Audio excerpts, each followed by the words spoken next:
नमस्कार, YouTube channel में आप सभी का स्वागत है। मैं पुष्पा प्रजापति। मैं गंगा मिश्रा। हम लोग लाचारी गीत गाने जा रहे हैं। आप लोग जरूर सुनिएगा और चैनल पर नए हैं तो लाइक और सब्सक्राइब कर दीजिएगा। कमेंट करके बताइएगा कि गीत कैसा लगा। धन्यवाद। आइल महंगाई के जमाना, गुजर कैसे हुई है सजनावा। आई महंगाई के जमाना, गुजर कैसे हुई है सजना। आइल महंगाई के जमाना, गुजर कैसे हुई है सजनावा। आइल महंगाई के जमाना, गुजर कैसे हुई है सजना। रुपया में एगो माचिसवा, गुजर कैसे हुई है सजनावा। रुपया में एगो माचिसवा, गुजर कैसे हुई है सजना। रुपया में एगो माचिसवा, गुजर कैसे हुई है सजनावा। रुपया में एगो माचिसवा, गुजर कैसे हुई है सजना। सासु बिकी जई है, ससुर बिकी जई है। सासु बिकी जई है, ससुर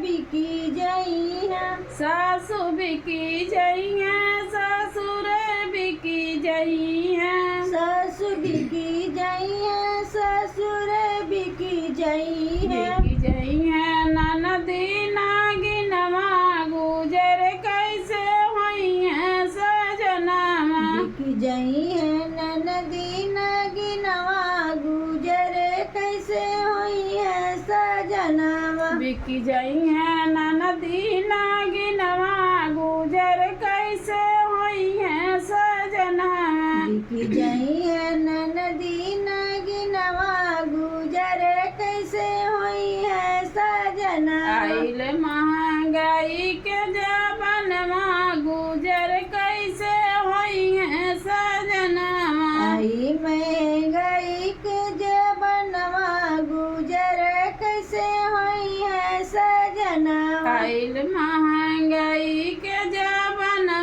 गुजर कैसे हुई है सजनावा। आई महंगाई के जमाना, गुजर कैसे हुई है सजनावा। जेठ बिकी जई है, जेठानी बिकी जई है। जेठ बिकी जई है, जेठानी बिकी जई है। जेठ बिकी जई है, जेठानी बिकी जई है। जेठ बिकी जई है, जेठानी बिकी जई है। बिकी जई है देवर आलिसनवा, गुजर कैसे हुई है सजनावा। बिकी जई है देवर आलिसनवा, गुजर कैसे हुई है सजनावा। बिकी जई है देवर आलिसनवा, गुजर कैसे हुई है सजनावा। बिकी जई है देवर आलिसनवा,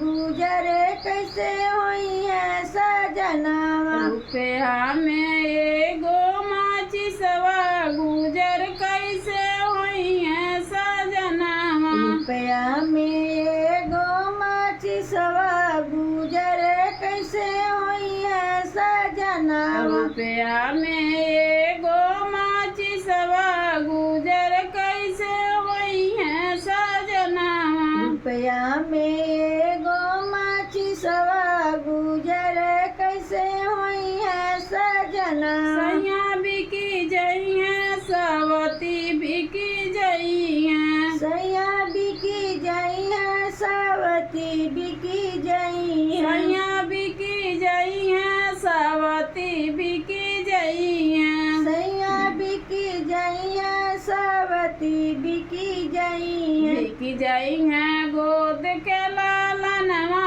गुजर कैसे हुई है सजनावा। बिकी जई है गोद के लालनवा, गुजर कैसे हुई है सजनावा। बिकी जई है गोदी के लालनवा, गुजर कैसे हुई है सजनावा। बिकी जई है गोदी के लालनवा,